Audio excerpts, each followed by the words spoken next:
Hey guys, আজকে আমরা যাচ্ছি একটা ডিনার ডেটে। তো সেটাই তোমাদের সাথে শেয়ার করব।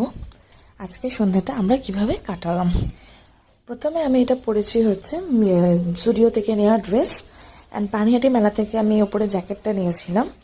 আমার হাজব্যান্ডও জামাটা জুডিও থেকে নিয়েছিল। প্রথমে আমরা গেছিলাম ব্রেনবেলসে, ওখানে গিয়ে ফ্রাইড চিজ মোমো অ্যান্ড আমার জন্য একটা মকটেল অর্ডার দিয়েছিলাম। আর তারপরে ওখান থেকে আমরা মেল্টিং পট বলে একটা ক্যাফেতে গেছিলাম, যেটা ব্যারাকপুরে, খুব সুন্দর ওই ক্যাফেটা। ওখান থেকে আমরা খেয়েছিলাম হচ্ছে চিকেন স্পাইসি পিৎজা, খুব টেস্টি ছিল পিৎজাটা। আমরা পুরো কমপ্লিট করতে পারিনি, বাড়ি নিয়ে চলে এসেছিলাম। আর তারপরে ওখানে অর্ডার দিয়েছিলাম হচ্ছে গিয়ে brownie with ice cream. Brownie with আইসক্রিমটা খেতেই আমি মেনলি গেছিলাম, যেটা ক্রেভিং আমার অনেক দিন থেকে হচ্ছিলো প্রেগনেন্সিতে। তাই ভাবলাম কি ব্রাউনি উইথ আইসক্রিমটা খেয়ে আসি, তার সাথে একটা পিৎজা খেলাম, ব্রাউনি উইথ আইসক্রিম খেলাম, তারপর বাড়ি চলে এলাম। Good night.